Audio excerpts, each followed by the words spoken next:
Geliefdes,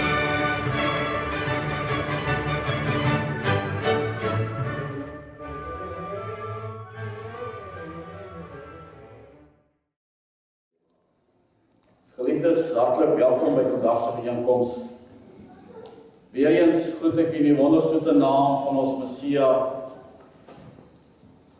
Altyd 'n voorreg om saam met die uitgesoektes te kan wees.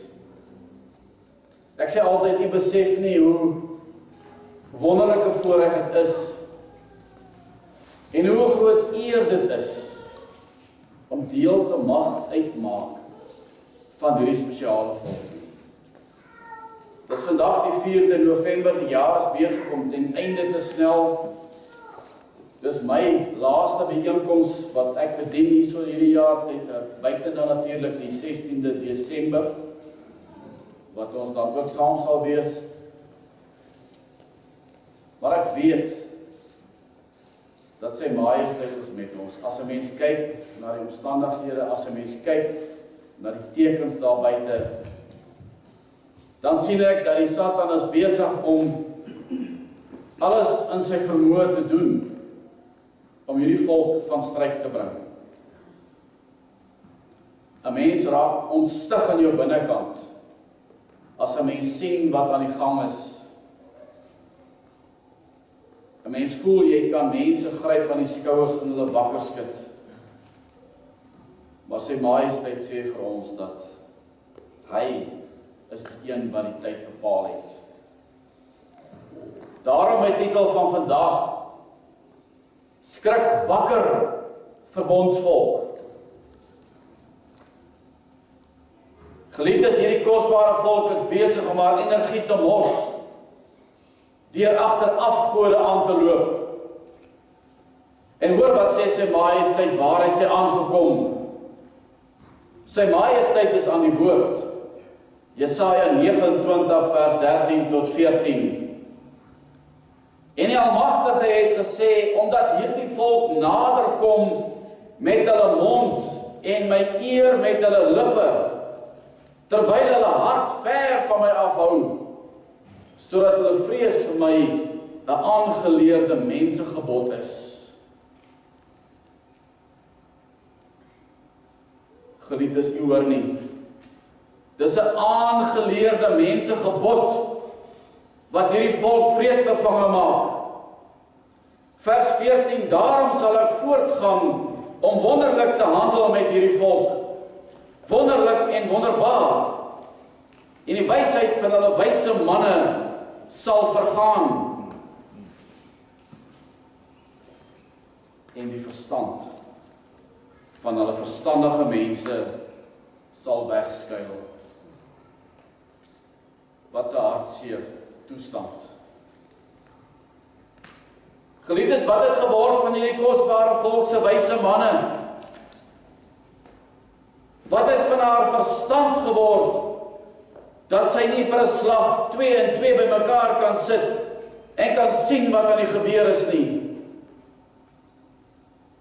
Hierdie volk het 'n vertoonvenstervolk geraak. Hulle wil graag raak gesien word. Hulle wil by die groot opgeblaaste bijeenkomste wees, met die hoop dat hulle die Elohim daar sal ontmoet. Hoekom gaan soek hulle hom nie eerder in hulle binnekamer nie? Maar terwyl hulle die Almagtige eer met die lippe, is die wat hierdie aanbiedings doen, se harte ver van die Elohim af. Daar word daarop aanspraak gemaak en sommer vooraf ook so geproklameer dat daar groot wonderwerke gaan plaasvind. Dit terwyl daar onder die vaandel van die vyand gehandel word. Laat sy majesteit hom voorskryf wat gedoen moet word en wanneer en waar daar wel wonderwerke moet plaasvind. As dit nie so 'n bietjie hoogdrawend en op so 'n wyse om op so 'n wyse te reageer en so verskriftelik te wees teenoor sy majesteit nie. Wie dink hierdie mense is hulle?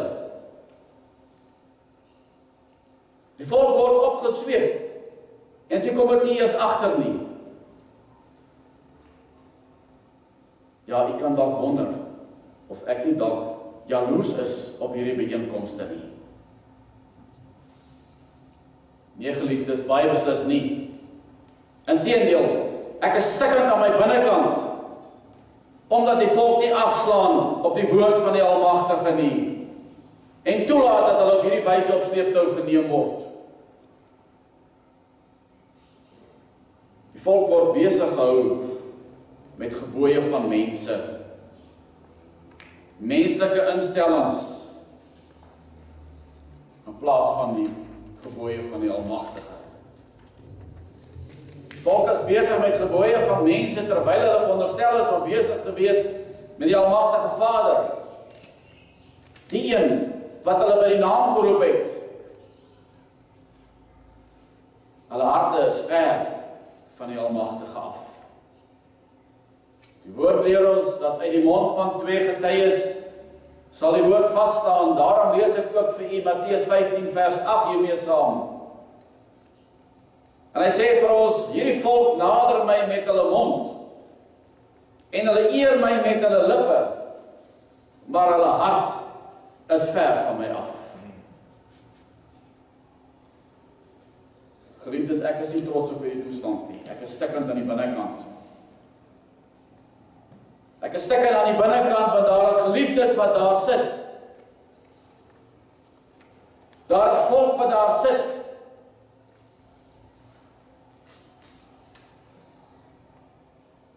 Maar die probleem is, hulle weet nie wie hulle is nie. Hoe kan jy jou hart by die Almagtige wees, terwyl jy besig is met Baal-aanbidding? Wie is die een wat geëer en gedien word tydens hierdie byeenkomste? Hoeveel geld word daar gestort in hierdie geldkoffers? Groot byeenkomste word gereël en die volk is gaande daaroor, want dit is waar die Almagtige glo werk. Dis waar hy die volk aanraak, al dus die advertensies. Dit is waar 'n normale dwarrelwindjie wat oor die mense beweeg gesien word as 'n aanraking van die Heilige Gees. Geliefdes, ek is nie besig met bespotting nie, ek is ernstig. Geldkoffers van Baal word opgestop terwyl die volk van sy majesteit lê en bloei en sy in sak en as sit. Terwyl sy vasgevang is in die helkampe van plakkery en dan nie eers aldag 'n bord voedsel het om te geniet nie. Kindertjies wat koningskinders is, speel op die ashope en is asfaal daar wat hulle daar sit. Ek roep uit my binnekant uit, skrik wakker boervolk, ontwaak uit jou slaap. Verbondsvolk, hou op om agter afgoderry aan te loop. Staan asseblief in Vader se naam op en neem jou regmatige plek in Messia in. Dit is opstaan tyd. Dit is wakker word tyd. Hou op om agter Baal aktiwiteite aan te loop. Kom 'n slag en loop agter die koning van die konings aan. Loop agter die een aan wat jou by die naam geroep het. Die een wat vir jou gesê het, jy is myne. En jou het ek uit al die volke wat op die aarde is, uitgeroep om my te volg en my te dien.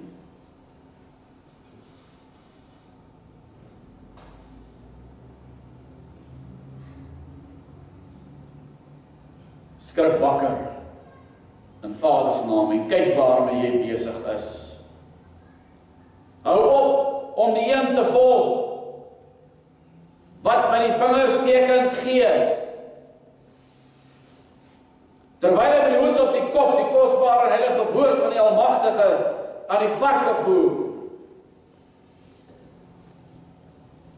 Matteus 7 vers 6 sê vir ons, moenie wat heilig is aan die honde gee nie. En gooi julle parels nie voor die varke nie, sodat hulle dit nie miskien met hulle pote vertrap en omdraai en jou verskeer nie.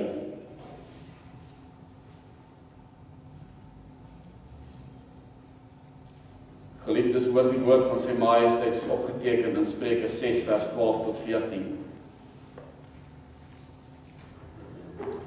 'n deugniet, 'n kwaaddoener is hy wat met 'n valse mond rondloop, wat met die oë knip, met sy voete beduie, met sy vingers tekens gee, in wie se hart valse streke is, wat altyd onheil bewerk en tweedrag saai. Geliefdes, u weet mos van wie hier gepraat word. Wie is hierdie mense wat tekens gee met hulle oë, met hulle voete, met hulle hande? U weet net so goed soos ek dat dit die vrymesselaars is. U weet dat die vrymesselaars byvoorbeeld by 'n funksie of by 'n onthaal sal kom en hulle sal hulle voete in 'n winkelaar vorm kom neersit om die ander wat daar moontlik mag wees te wys wie hy is.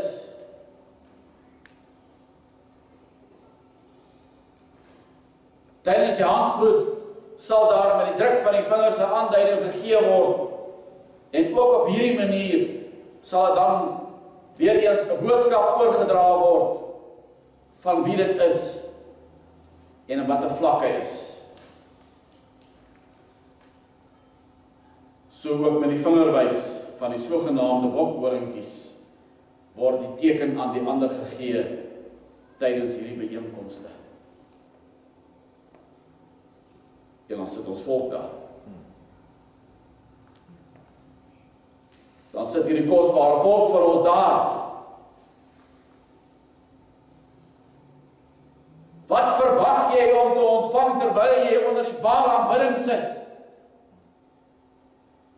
Hoe op aarde kan jy seën verwag terwyl jy gaan meng waar jy nie veronderstel is om te wees nie? Sy majesteit waarsku ons teen hierdie mense.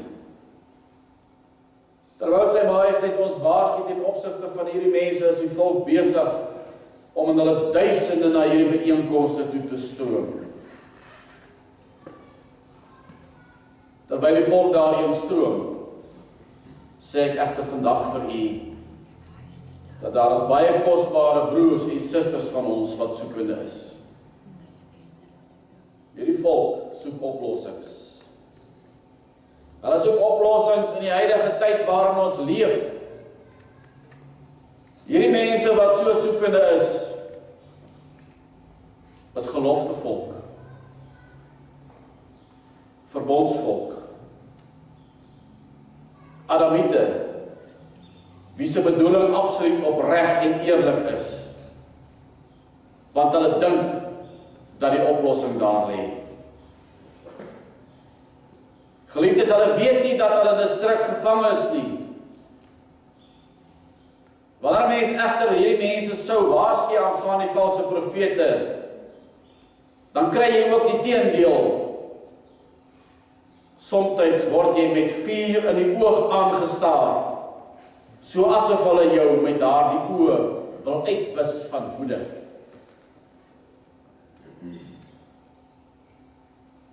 Wat kom doen hierdie valse profete? Hulle kom om tweedrag en onmin te saai onder die volk van sy majesteit. Want dit gee aanleiding tot verdeeldheid. En ons weet ons wat sy majesteit vir ons in die woord sê aangaande 'n huis wat aan homself verdeeld is. Daardie huis is gedoem om vernietig te word.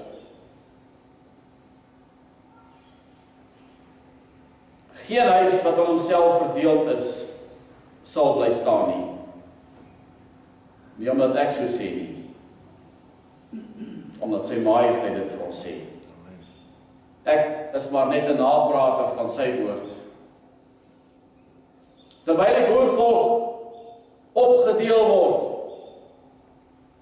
is daar aan die ander kant 'n ernstige poging aan die gang om die een wêreldorde gevestig te kry.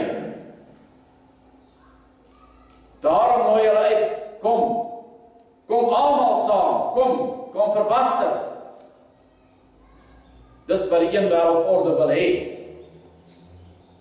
Hulle soek nie 'n aparte volk, 'n volk wat om een kan skuil by sy majesteit nie. Daarom sê sy majesteit vir ons in Sefanja 3, dat daar sal slegs 'n geringe volkie oorbly.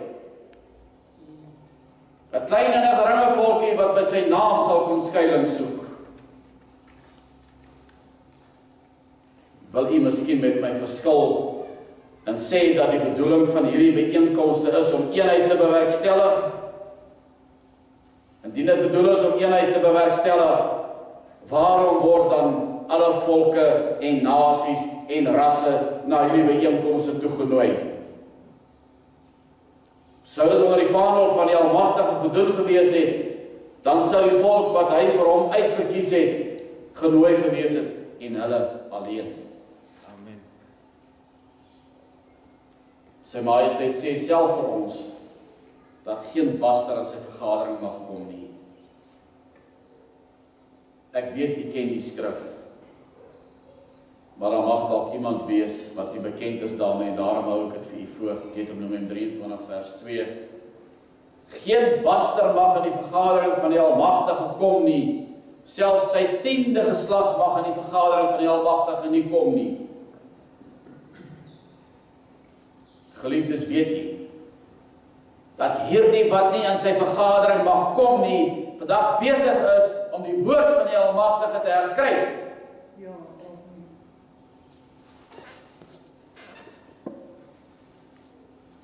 Ja, geliefdes, ek weet, ek het al die redenasie tot vervelings te gehoor, waar daarop aanspraak gemaak word dat alles verander het tydens die sogenaamde kruisiging. Dis egter van alle waarheid ontbloot. Sy majesteit sê vir ons uitdruklik dat hy gekom het om te kom vervul. Hy sê nie vir ons dat hy gekom het om te kom vervang nie. So waar daardie argument vandaan kom, weet ek nie. Dis die sulkes wat dit so wil hê, wat dit so vertolk. Verder meer is dit 'n gruwelike lastering om te wil voorgee dat hy verander het, want dit impliseer dat hy veranderlik is, wat ook nie die waarheid is nie. Dit is ons opgeskryf in Hebreërs 13 vers 8. Yeshua Messia is gister en vandag dieselfde en tot in ewigheid. Indien hy veranderlik was, sou hy nie elke dag vir ons dieselfde gebly het nie, en dan sou sy woord verander het. Maar omdat hy onveranderlik is, staan sy woord vas en kan dit nie verander nie.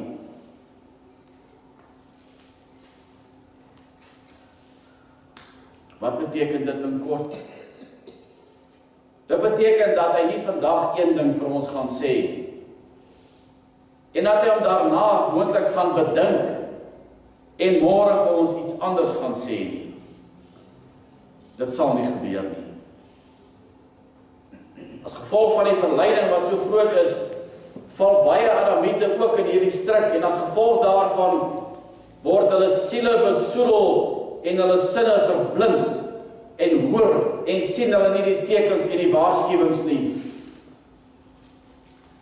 Sou iemand dit durf waag om iets teen hierdie mense wat hulle byeenkomste aanbied te sê, dan word jy omtrent lewendig afgeslag, want ek het die pad gestap.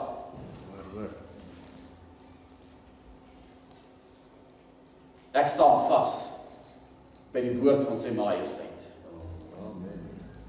Ek gaan nie saam met wat die mens sê nie. 2 Tessalonisense 2 vers 3 tot 12 sê vir ons, laat niemand julle op enige manier mislei nie, want eers moet die groot afval kom, en die mens van sonde geopenbaar word, die seun van die verderf, die teestander wat hom verhef, bo al wat Elohim genoem word, of voorwerp van aanbidding is, sodat hy in die tempel van Elohim as Elohim sal sit en voorgee dat hy Elohim is. Waarmee is hulle besig? Onthou julle nie dat ek dit altyd vir julle gesê het toe ek nog by julle was nie, en nou julle weet wat hom teehou, sodat hy op sy pad geopenbaar kan word, want die verborgenheid van die ongeregtigheid is al aan die werk, net totdat hy wat nou teehou uit die weg geruim is. En dan sal die ongeregtige geopenbaar word, hy wat die Almagtige met die asem van sy mond sal verdelg, en deur die verskyning van sy wederkoms tot niet sal maak. Hy, wie se koms, is volgens die werking van die Satan met allerhande kragtige dade en tekens en wonders van die leuen, met allerhande verleiding wat ongeregtigheid in die wat verlore gaan, omdat hulle die liefde tot die waarheid nie aangeneem het om gered te word nie. En daarom sal Elohim hulle die krag van die dwaling stuur om die leuen te glo, sodat almal geoordeel kan word wat die waarheid nie geglo het nie, maar behaag gehad het in die ongeregtigheid. Wat groot waarskuwing. Geliefdes, die verbondsvolk is nie veronderstel om hulle met afgoderry besig te hou nie. Die verbondsvolk is veronderstel om 'n afgesonderde eenkant volk te wees. Sy mag nie meng met die ander volke nie. Spesifiek bedoelende volke wat buite die verbond is nie. Wanneer ons kyk na die volk van ouds wat in die woestyn rondgetrek het, dan sien ons dat sy majesteit hierdie volk laat rondtrek het. Hoekom het hierdie volk soveel rondgetrek en vir so lank in die woestyn rondgetrek? Omdat sy verbaster het en omdat die hele aksie 'n suiweringsaksie was.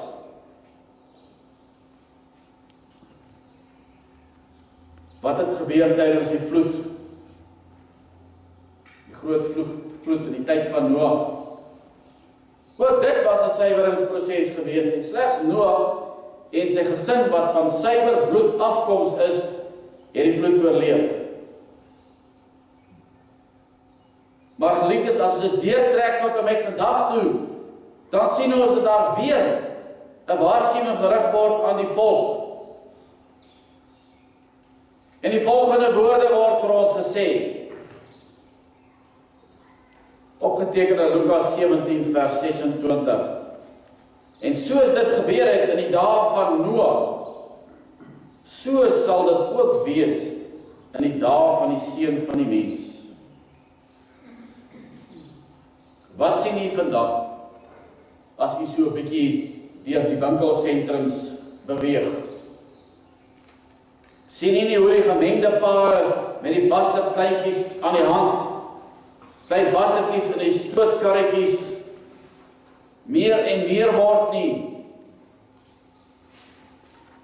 Sy majesteit sê vir ons dat dit weer sal wees soos in die dae van Noag. Wat kan ons dan verwag terwyl hierdie toestand aan die gang is? Ons kan weer 'n suiweringsproses verwag, want sy majesteit sal weer sy suiwer geslag uithaal uit hierdie bastardgemors uit. Wie is hierdie verbondsvolk waarvan daar gepraat word? Met wie was die verbond gesluit gewees? En wat het van hierdie verbondsvolk se nasate geword? Ek sien oralster kom die gesprekke op, oralster is daar 'n stryery aan die gang, en daar's 'n getoutrekkery oor hierdie volk. Hoe kan daar 'n getoutrekkery wees as hulle die mense wat die toue aan die beide kante vashou nie eens weet wie hulle naaste is nie? Ek gaan so 'n bietjie om die geheue te verfris. Kyk, saam met u kyk na Genesis 17 vers 1 tot 7. En u sal sien dat Abraham 'n baie gevorderde man was op daardie tydstip. Toe Abraham 99 jaar oud was, het Majesteit Jahwe en Abraham verskyn en vir hom gesê, ek is Majesteit Jahwe, die Almagtige, wandel voor my aangesig, dan sal jy opreg wees. En ek wil my verbond sluit tussen my en jou buitengewoon vermeerder. Toe val Abraham op sy gesig. Majesteit Jahwe het met hom gespreek en gesê, wat my aangaan, kyk, my verbond is met jou. En jy sal die vader van 'n menigte van nasies word. Daarom sal hulle jou nie meer Abraham noem nie, maar jou naam sal wees Abraham, want ek maak jou 'n vader van 'n menigte van nasies. En ek sal jou buitengewoon vrugbaar maak, en ek sal jou tot nasies maak, en konings sal uit jou voortkom, en ek sal my verbond oprig tussen my en jou nageslag na jou, in hulle geslagte as 'n ewige verbond, om vir jou Elohim te wees, en vir jou nageslag na jou.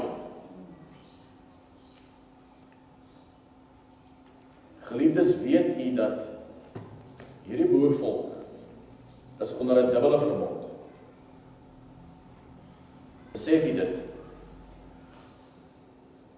Die boervolk is onder 'n dubbele verbond. Hier is die eerste verbond, en die tweede ene was gesluit gewees by Bloedrivier. Tweede verbond met die volk is gesluit by Bloedrivier. Nog meer 'n rede om opgewonde te wees en spesiaal te voel in hierdie dag. Geliefdes, ons sien dat daar is tydens hierdie gesprek wat gevoer was tussen Majesteit Jahwe en Abraham, daar melding gemaak word van 'n paar baie belangrike punte.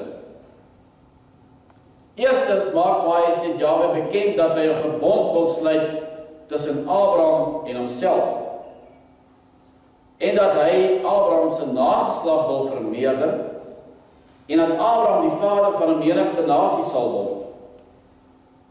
In vers 7 word ook bevestig dat die verbond van toepassing sal wees op Abraham en sy nageslagte, sowel as hulle nageslagte, en dat dit 'n ewige verbond sal wees. Geliefdes, in kort moet u nie net oog verloor nie, hierdie is 'n bloedlyn uitverkiesing. Daar word nie gepraat van ander inmenging nie.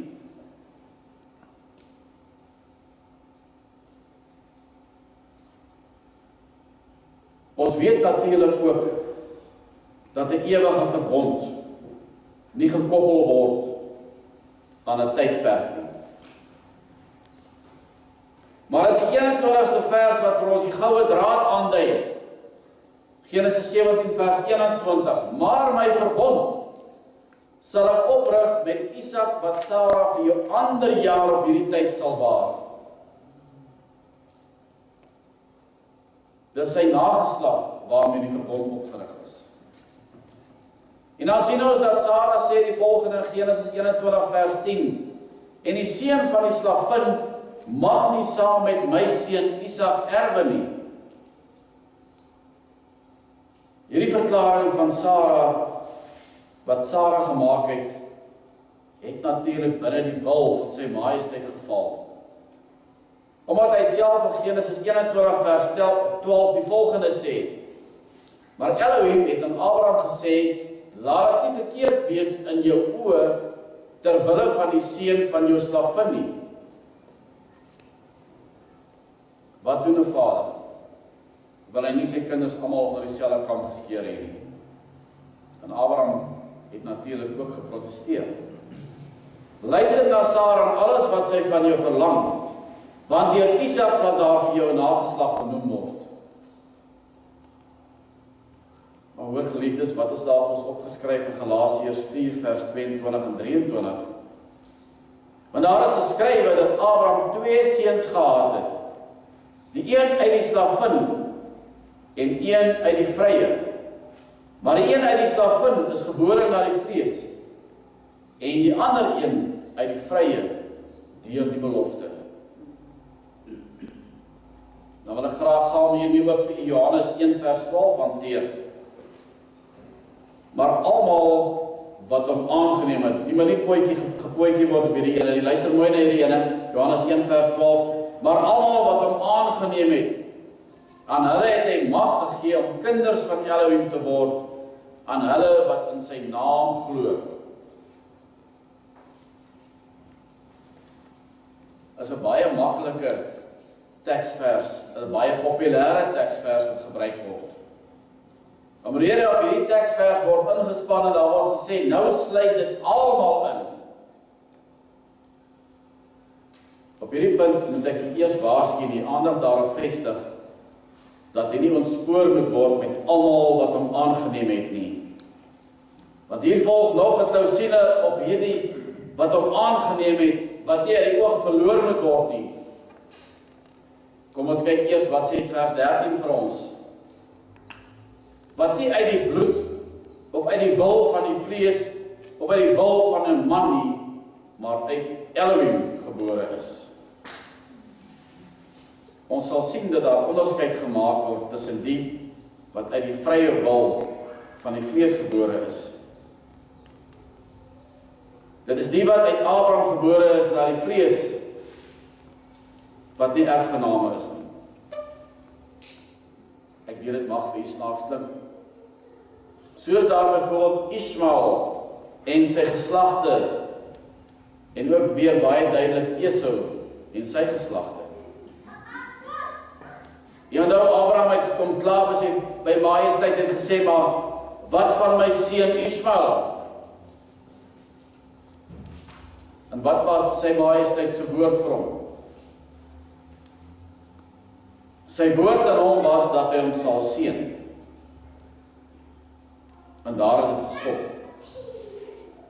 Hy het nie gesê dat hy die ewige lewe kan beerwe nie. Hy het hom geseën in die ander dinge. Hy het nie die ewige lewe beerwe nie. Om dit te bevestig is dit nodig om te kyk na Malagi 1 vers 2 tot 4. Malagi 1 vers 2 tot 4. Ek het lief gehad, sê Majesteit Jahwe. Nogtans vra julle, waarin het u ons lief gehad? Is Esau nie die broer van Jakob nie? Spreek Majesteit Jahwe. Tog het ek Jakob lief gehad, maar Esau het ek gehaat en sy gebergte in wildernis gemaak en sy erfdeel aan die jakkalse van die woestyn prysgegee. Amen. Geliefdes, dis sy majesteit wat aan die woord is. En is hy wat sê dat hy Esau gehaat het. Kobus sal hom dalk volgende week vir julle kom bedien. Dis 'n baie belangrike skakel en ons moet weet waar ons voorsate vandaan kom. By gebrek aan hierdie kennis sal ons ook nie die skakel van die profesie met die boervolk verstaan nie.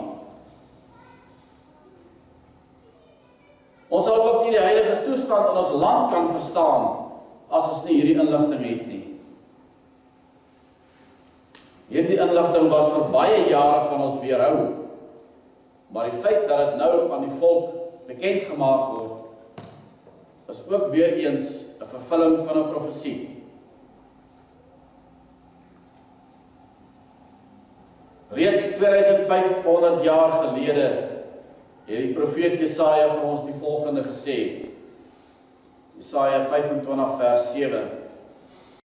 En hy sal op hierdie berg vernietig die uitgespreide sluier wat al die volke omsluier en die omhulsel waarmee al die nasies bedek is.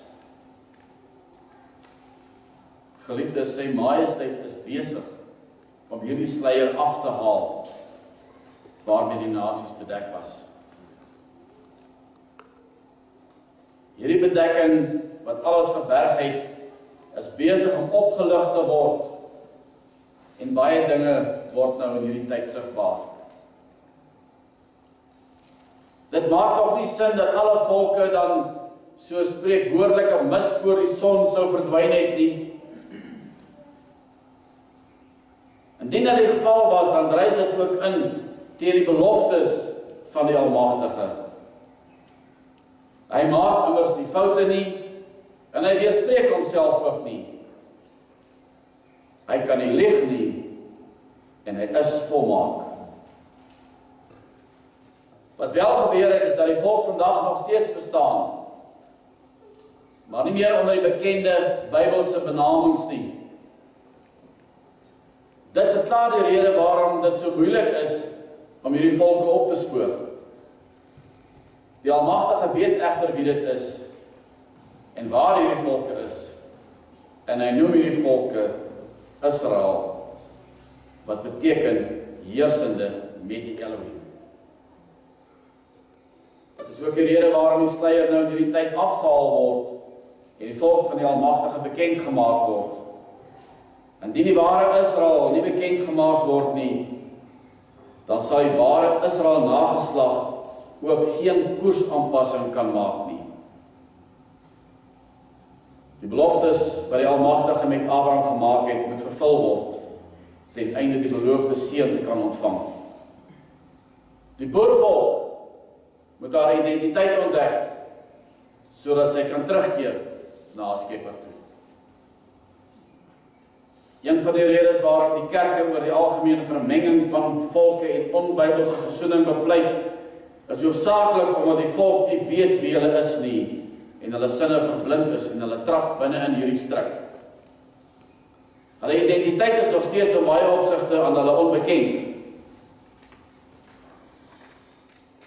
Daar is wel tekens dat die volk besig is om te ontwaak, want die volk begin nou soek. Hoeveel volksgenote is nou Saterdag die 27ste Oktober na Pretoria toe, na 'n byeenkoms toe, om te gaan probeer om 'n oplossing te kry nie. Wat egter 'n groot bron van bekommernis bly, is die feit dat hierdie volksgenote soek, maar hulle besef nie dat hulle op die verkeerde plekke soek nie. Hierdie volksgenote is honger na die suiwer woord, en hulle het 'n verlange, 'n honger wat hulle self nie altyd verstaan nie. Hulle siele verlang na die ontmoeting en die vervulling met die Heilige Gees, en daarom gryp die volk na grashalms langs die pad. Wanneer jou geskiedenis en jou herkoms, jou verlede uitgewis word, dan maak jou toekoms nie meer saak nie. Want waarheen gaan jy dan? En dan het die vyand jou oorwin. Hier is juist die rede waarom al ons boeregeskiedenis uit die skole verwyder is.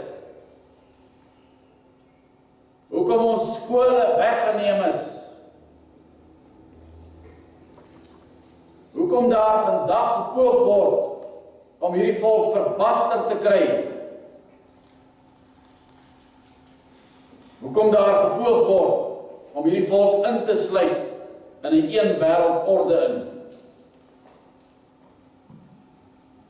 Geliefdes, by dit loof ek sy majesteit vir hierdie honger wat besig is om onder die boervolk te ontwikkel. Ek weet ook dat hierdie honger van hulle nie gestil sal word nie. Dit sal nie gestil word nie, totdat hulle hom gevind het nie. Ons kyk na Amos 8 vers 11. Kyk, daar kom daar, spreek majesteit Jahwe, dat ek 'n honger in die land sal stuur. Nie 'n honger na brood nie, en nie 'n dors na water nie, maar om die woorde van majesteit Jahwe te hoor. Prys sy wondersoete naam. Is jy nie saam met my opgewonde oor hierdie honger wat hy onder die volk gaan stuur nie? Hierdie volk is tans verward. En haar kinders word in verwarring groot, sonder dat hulle weet wie hulle werklik is.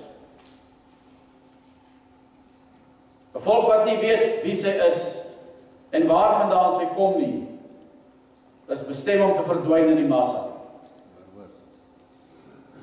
As jy nie jou verlede as ook jou identiteit ken nie, hoe weet jy waar jy nie op pad is? Kom hoor, wat sê die profeet Jesaja vir ons? Jesaja 51 vers 1 en 2. Luister na my, julle wat die geregtigheid najaag, wat die Almagtige soek. Aanskou die rots waaruit julle gekap is, en die holte van die put waaruit julle gegrawe is. Aanskou Abraham julle vader, en Sara wat julle gebaar het. Want as eenling het ek hom geroep, en hom geseën, en hom vermenigvuldig. Dan hou ek vir u saam met daai enetjie voor 1 Petrus 2 vers 9. Wat vir ons sê, maar julle is 'n uitverkore geslag, 'n koninklike priesterdom, 'n heilige volk, met ander woorde 'n apart gestelde volk.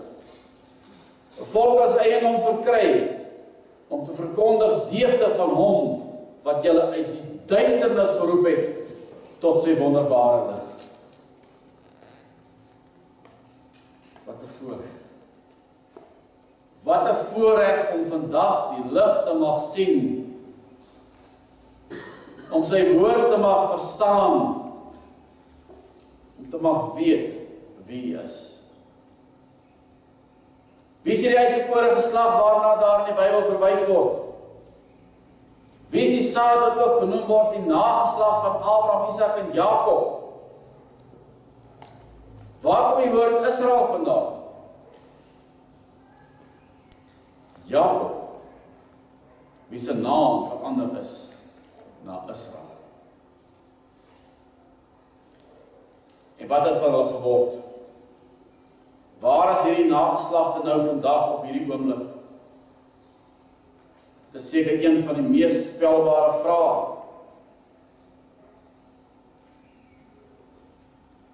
Seker een van die belangrikste vrae ooit. Want dit is hierdie nageslag met wie die Almagtige verbonde gesluit het, en van wie hy praat vanaf Genesis tot en met die boek van Openbaring. Die antwoord op hierdie vraag maak natuurlik geweldige opslae in die teologiese en godsdienstige wêreld. En hy kan ook die hele politieke status van hierdie wêreld verander met die bekendmaking van hierdie inligting.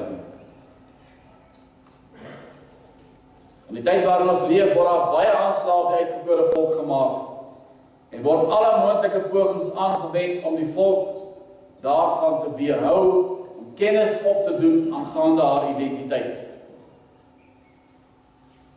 Die Satan weet dat as hierdie volk haar identiteit ontdek en dit wat aan haar behoort opneem, dan sal niks en niemand haar weer kan stop nie. Een van die grootste leuns waarmee die volk mislei word, is die een waar daar beweer word dat die fisiese volk Israel totaal en al vernietig is en of uitgesterf het. Hulle gryp hom en hulle sê dat die kerk het nou gekom in die plek van Israel, en ek wil graag sien waar die naalstring loop na die kerk toe.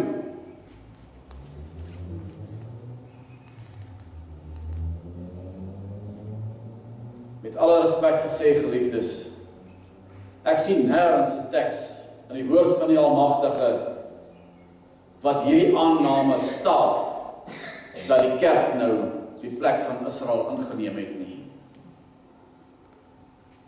Wat my egter diepe sorg maak, is daai kosbare mense wat daar sit. U en my broer en suster wat daar sit,